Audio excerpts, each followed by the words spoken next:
أعوذ بالله من الشيطان الرجيم ألهاكم التكاثر حتى زرتم المقابر كلا سوف تعلمون ثم كلا سوف تعلمون كلا لو تعلمون علم اليقين لترون الجحيم ثم لترونها عين اليقين ثم لتسألن يومئذ عن النعيم.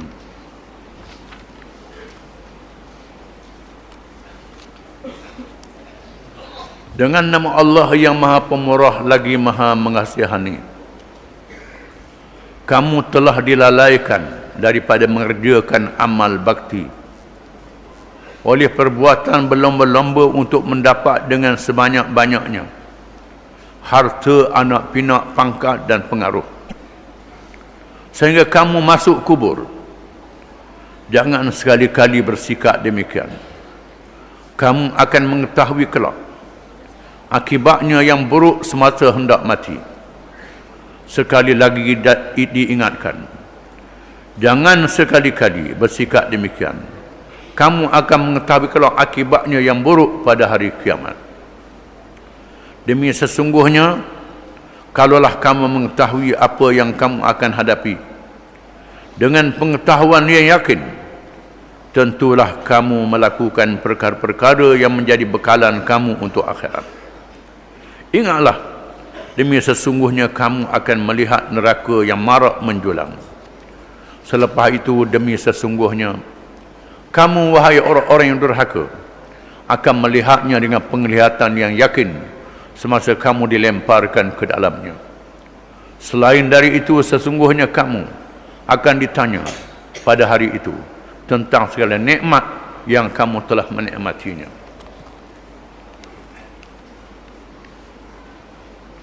Surah ini termasuk di kalangan surah Makkiyah, surah yang di Makkatul Mukarramah, untuk memberi semangat kepada Nabi SAW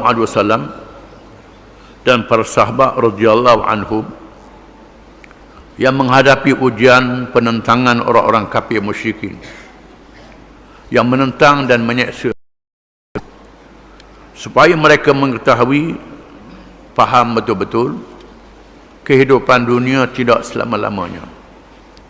Akan ada alam akhirat, dimulakan dengan alam kubur, alam dibangkitkan semula manusia. Maka manusia jangan leka dengan kehidupan dunia. Riwayat manusia tidak mati dengan dunia ini, tak tamat dengan dunia. Akan ada alam barzakh, alam kubur, sempadan menuju ke akhirat dan alam akhirat. Bismillahirrahmanirrahim. Alhaakumut takatsur, melalaikan, melekakan kamu dengan berbangga, bermegah dengan banyaknya, sama ada harta, anak pinak ataupun pengikut-pengikut rakyat, bala tentera yang ramai. Ini menjadi kebanggaan manusia. Sehingga galik duduk bilang anak berapa orang, cucu berapa orang, pengikut ramai, keluarga ramai. Di samping bilang harta ramai, banyak. Dan manusia tidak akan puas dengan banyak. Disebut dalam hadis, sekiranya diberi satu lembah yang penuh dengan emas, nasib manusia mahu satu lembah lagi daripada emas. Walaupun satu lembah emas lebih pada cukup dah. Nak kata berapa triliun harga dia, terlalu banyak. Lebih pada makan ke darah lagi, tempat tinggal lagi. Tapi tidak akan puas kalau boleh nak dua lembah. Lepas dua lembah, tiga lembah daripada emas. Bukan lembah kebun, lembah emas. Itu perangai manusia, sehinggalah dimasukkan ke dalam tanah, barulah hilang. Berbangga dengan keluarga yang ramai, berbangga dengan pengikut-pengikut yang ramai. Ramanya pengikut aku, ramanya penyokong-penyokong aku, penyokong-penyokong aku. Duduk bangga begitu saja, lupakan hari akhirat, lupakan petunjuk daripada Allah Ta'ala yang membawa perkara yang betul di dunia sehingga hari akhirat. Itu adalah perangai kebanyakan manusia. Sedikit saja manusia yang bersyukur di atas nikmat yang diberi oleh Allah. Firman Allah Ta'ala, wa qalilun min ibadiyas syakur, dan sedikit sahaja di kalangan hamba-hambaku orang-orang yang bersyukur. Diriwayatkan ketika Sayyidina Umar bin Khattab radhiyallahu anhu pergi ke Mekah dalam satu ziarahnya, ketika bertawaf, tiba-tiba mendengar seorang badui. Orang badui ni orang darat yang dianggap buta huruf, berdoa dekat Multazam, dekat Kaabah, dekat Multazam, tempat diperkenankan doa. Allahumma ja'alni minal qalil, Allahumma ja'alni minal qalil, Allahumma ja'alni minal qalil. Ya Allah, ya Tuhanku, jadikan aku di kalangan orang yang sedikit, di kalangan yang sedikit. Sayyidina Umar pelik, orang minta banyak belaka, tiba-tiba orang ni minta sikit. Sayyidina Umar tanya dia, mengapa mu doa dengan doa yang begini? Lalu orang Melayu itu kata, wahai Amirul Mukminin, tidakkah Amirul Mukminin mendengar firman Allah Ta'ala, wa qalilun min ibadiyas syakur, dan sedikit firman Allah, dan sedikit saja di kalangan hamba-hambaku orang yang bersyukur. Sedikit saja. Saya minta supaya Tuhan masukkan saya di kalangan orang yang sikit, orang yang bersyukur pada nikmat Allah. Kebanyakannya sabar. Sabar boleh, banyak orang boleh sabar. Itu pun ada juga orang yang tak sabar, tetapi terlalu sedikit orang yang bersyukur. Kebiasaannya bila senang, bila berpangkat, mempunyai pengaruh yang kuat, kekuatan, ada kedudukan besar, lupa kepada nikmat Allah Ta'ala, lupa daratan. Ini kebanyakan manusia, sedikit saja yang bersyukur. Nabi Sulaiman alaihi salam yang dikurniakan kerajaan la yang bagi li ahad, mulkan la yang bagi li ahad, kerajaan yang tidak sega pada seorang pun. Tidak ada kerajaan yang boleh memerintah manusia, jin, binatang-binatang, melainkan kerajaan Nabi Sulaiman alaihi salam. Nabi Sulaiman bila melihat segala kemegahan, segala pembangunan kerajaannya yang kaya itu, apa kata Nabi Sulaiman? Hadza min fadli rabbi liyabluwani ashkur am akfur. Ini adalah kurnia Tuhan. Tuhan nak uji aku, sama ada aku syukur ataupun aku kufur, kata Nabi Sulaiman. Contoh Nabi yang agung, yang diberi kerajaan yang besar, tidak lupa dengan kedudukannya menjadi raja yang menakluk manusia, jin dan binatang. Tak lupa. Inilah contoh manusia yang syukur. Kalau orang tu kata dia sibuk sangat urusan negara, sehingga tak boleh nak buat ibadat, lupa pada Allah Ta'ala, kan urusan negara, mana besar negara dia dengan negara Nabi Sulaiman alaihi salam. Tak boleh banding. Di mana sedikit saja kalangan hamba yang bersyukur. Alhaakumut takatsur, melekakan kamu dengan kebanggaan banyaknya, sama ada harta, keluarga ataupun pengikut. Hatta zurtumul maqabir, sehingga kamu diumbam ke dalam kubur, sehingga kamu mati. Itu maksudnya, kamu mati dan dimasukkan ke dalam kubur, barulah sedar. Dimasukkan dalam kubur baru sedar. Disebut dalam hadis, pada manusia itu ada tiga. Yang pertama harta dia, yang kedua keluarga dan sahabat handai, yang ketiga amalan, iman dan amalan dia. Bila dia mati, yang dulu sekali terpisah daripada dia, harta dia. Harta dia terpisah daripada dia. Hanya sedikit saja yang sanggup ikut dia dalam kubur. Kain kapan dia, kain kapan. Kalau orang Melayu, khanda pula. Khanda, kain kapan, khanda, ikut dia dalam kubur. Itu kalau hak duit dia, kalau hak orang beri pula, bukan hak dia. Benda dunia yang ikut dia, kapan, alat-alat untuk mayat, itu yang bersama dengan dia, yang masuk dalam kubur. Yang kedua, yang sanggup pergi dekat kubur, saya tak sanggup kambuk di kambuh, tak sanggup di kambuh sama dalam kubur, iaitulah anak-anak dia, keluarga dia, sahabat dia yang baik-baik. Sanggup atur dekat kubur saja, tak sanggup di kampus sama dalam kubur. Ada orang kampus sekali mu dengan ayahmu? Tak ada sanggup begitu. Tidak ada. Tidak ada. Memang Tuhan jadikan begitu fitrah manusia. Di mana keluarga sanggup atur dekat kubur saja. Itu saja. Sekadar yang tu. Yang sanggup bersama dengan dia sehingga akhirnya ialah iman dan amal dia, perangai dia. Iman, amal dan perangai dia. Ini yang menemani dia dalam kubur dia sehingga hari kiamat. Tetapi manusia mengutamakan yang pertama, mengutamakan harta. Adik-beradik dan kawan yang kedua. Kita tengok orang sanggup balah dengan kawan, sanggup balah dengan keluarga pasal harta. Kenapa? Kerana harta dulu, baru keluarga dengan kawan. Ini perangai manusia. Lepas tu baru kawan, baru keluarga, kemudian amalan kejadian sekali. Kita leka tentang amalan iman dan perangai kita. Kalla sawfa ta'lamun. Ingat, jangan begitu. Kamu akan tahu wahai manusia. Kamu akan tahu wahai manusia. Bila kamu ada dalam kubur, barulah kamu tahu. Thumma kalla sawfa ta'lamun. Kemudian, jangan begitu. Ingat, kamu akan tahu bila kamu dibangkitkan semula daripada mati. Kemudian mula-mula dalam kubur, sedar dalam kubur. Mati patut sedar. Ini rupanya. Kemudian dibangkitkan pula untuk hari kiamat. Dia bawa ke mahsyar. Dibicarakan di hadapan Allah Subhanahu wa taala. Tidak ada lawyer, tidak ada pembela. Malaikat diri dia, iman dia, amalan dia jadi pembela dia. Allah Ta'ala yang maha mengetahui membawa saksi-saksi. Saksi-saksi itu termasuk diri dia sendiri, di mana kulit-kulit dia bercakap, menyatakan dia buat ni tak boleh menipu lagi di hadapan Allah Ta'ala.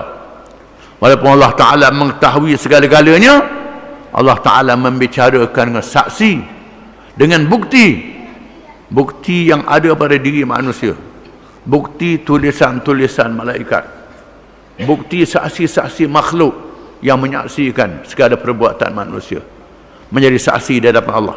Dibicarakan pada masa itu, barulah manusia itu sedar dan tahu. Kalla law ta'lamuna ilmal yaqin. Ingat, kalau sekiranya kamu tahu dengan ilmu yang yakin, ilmu yang sungguh-sungguh, ilmu la tarawunna kalla law ta'lamun ilmal yaqin. Kalau kamu tahu dengan ilmu yang yakin, ilmu yang percaya, kamu tak buat benda-benda yang mengarut di atas dunia ni. Kamu tak buat benda-benda maksiat di atas dunia ni. Kamu tak lawan Allah Ta'ala kalau kamu tahu dengan yakin. Jadi masalahnya tak berapa yakin. Tak nampak lagi, gomolah dulu, buatlah dulu, sebab tak nampak lagi hari akhirat.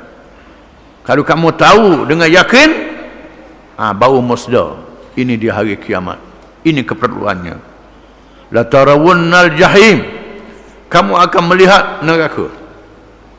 Wahai mereka yang kafir, mereka yang melawan Allah Ta'ala, yang menentang Islam, yang tak ikut petunjuk Allah Subhanahu wa Ta'ala, kamu akan tengok neraka itu. Kamu saksikan neraka itu dengan sebenar-benarnya. Summa latarawunnaha 'ainal yaqin. Kemudian kamu akan melihat, menyaksikan dengan yakin, dengan mata kamu sendiri, bukan rasa kamu sendiri. Bila dihumban ke dalam neraka, bila dihumban neraka, baru kamu sedar, rupanya dia sungguh orang kata neraka tu, tapi tidak ada faedah lagi. Yakin pada masa itu tak ada faedah lagi. Yakin di dunia lah yang membawa faedah yang sungguh-sungguh. Menyesal di atas dunia, bertaubat. Kalau menyesal di hari akhirat, pintu taubat sudah ditutup. Sudah mati, pintu taubat sudah ditutup. Allah Ta'ala membuka pintu taubat kepada hamba-hambanya yang berdosa dengan seluah-luahnya, sejak dia balik sehingga nyawa sampai ke halqam. Bila nyawa sampai ke halqam, pintu taubat ditutup. Allah Ta'ala tak terima iman Fir'aun yang percaya pada Allah. Bila nyawa dia sampai ke halqam, Sekarang Fir'aun kata aku percaya pada Tuhan Musa dan pengikut Musa. Tuhan tak terima dah. Nyawa Fir'aun sudah di Halqam. Menunjukkan Halqam adalah sempadan. Begitulah juga bila matahari naik dari arah barat. Matahari akan berpusing naik dari arah barat. Hari ini matahari naik dari arah timur lagi. Akan tiba masanya matahari naik dari arah barat. Bila matahari naik balik, dia masa itu ramailah orang masuk Islam, ramailah orang bertaubat. Tuhan tak terima lagi di masa itu. Ditutup pintu taubat. Ini sangat menggerunkan. Bila nyawa ke Halqam, sangat menggerunkan. Bila matahari naik dari arah barat, sangat menggerunkan. Hari ini baru kita menyaksikan dunia teralih paksinya. Dengan sebab tomok halobua manusia, nafsu manusia. Pembangunan sana, pembangunan sini, bangunan sana, bangunan, gali sana, gali sini, buang bukit, kambuh paya dan seumpamanya. Berlaku banjir, berlaku gempa bumi. Yang berperang pula mengadakan ujian senjata. Untuk nak senjata yang kuat, diuji di lautan Pasifik, lautan Atlantik. Diujinya senjata itu dengan letupan yang kuat sehingga bumi jadi merekah. Sebesar-besar bumi jadi merekah sebab tangan-tangan manusia sendiri. Hari ini ahli sains menyadari cuaca dunia sudah tak menentu lagi. Kenapa? Kerana paksi dunia beralih. Kutub tak jadi kutub, negeri jadi kutub. Menyebabkan salji turun di Amerika luar biasa, turun di Rusia luar biasa, salji turun di negeri Arab, turun salji pula, padang pasir turun salji. Kita baca dalam berita padang pasir turun salji hari ini. Apa maknanya? Maknanya pusingan dunia teralih. Apa yang Nabi sebut, matahari naik dari arah barat, pintu taubat tertutup, betul sungguh. Kita kena percaya, kena beriman. Hari ini Tuhan tunjuk sikit bau. Dan sudah ada manusia yang percaya, banyak manusia yang tak percaya. Summa latus'alunna yawma idzin 'anil na'im. Kemudian kamu akan ditanya berkenaan nikmat. Nikmat yang kamu kecak di atas dunia akan ditanya oleh Allah Subhanahu Wa Taala. Disebut dalam satu hadis, satu hari Nabi SAW keluar daripada rumah dia, duduk satu tempat. Tiba-tiba dia tengok Abu Bakar Umar ada. Abu Bakar Umar ada tempat tu. Nabi tanya, mau buat apa? Kata Abu Bakar dengan Umar, lapar perut. Tak ada makanan di rumah. Nabi kata, aku pun tak ada makanan juga. Lalu mereka pergi ke rumah seorang sahabat di kalangan Ansar. Pergi rumah sahabat kalangan Ansar. Pergi-pergi, isteri dia tengok dulu. Isteri dia kata, selamat datang wahai Rasulullah. Telah datang wahai dua sahabat, menandakan berkat bagi rumah mereka. Kemudian tok laki dia tengok pula Nabi dengan Abu Bakar Umar ada. Alhamdulillah, hari ini hari paling baik pada kami, kata sahabat ni. Kemudian dia jemput Nabi jadi tetamu. Lalu dihidangkan dengan air dulu, lepas tu dihidangkan dengan susu, dengan buah tamar, dihidangkan dengan makanan, sehingga Nabi Abu Bakar Umar makan dengan kenyang. Setelah kenyang, selesai belaka, lalu Nabi kata, walladhi nafsi biyadih la tus'alun an hadhan na'im yaumal qiyamah akhrajakum min buyutikumul ju' thumma lam tarji'u hatta asabakum hadhan na'im. Kata Nabi, ingat, demi Tuhan yang diri Muhammad berada di dalam kekuasaannya, kamu akan ditanya tentang nikmat ini pada hari kiamat. Tidaklah mengeluarkan kamu daripada rumah malaikat akan lapar, kemudian kamu balik dalam keadaan kenyang mendapat nikmat ini. Akan disoal oleh Allah, makanan yang kamu makan halal ke tidak, kesihatan kamu akan ditanya oleh Allah, semua nikmat akan ditanya oleh Allah Subhanahu Wa Taala. Nikmat umur kita, berapa umur kita, sepanjang umur, nikmat yang Tuhan beri, apa kita buat? Nikmat makanan kita, nikmat harta kita, dari mana nikmat itu diambil? Bagaimana menggunakan nikmat itu? Semuanya akan disoal oleh Allah Ta'ala, akan ditanya oleh Allah Ta'ala. Sebaik-baik manusia ialah manusia yang bersyukur di atas nikmat. Paling panjang umur, banyak amal yang saleh, itu paling baik. Kalau umur panjang, amal jahat, itu paling buruk. Sebaik-baik manusia, manusia yang panjang umurnya, baik amalannya. Sedia buruk-buruk manusia, manusia yang panjang umurnya, jahat amalannya. Di sinilah terdapat doa kalangan orang yang soleh. Allahumma inni as'aluka as-sihhata fi taqwa wa tulal umri fil amali salih. Ya Allah, ya Tuhanku, kurniakan kepadaku kesihatan dalam keadaan bertakwa dan panjang umur dalam keadaan mengerjakan amal yang saleh.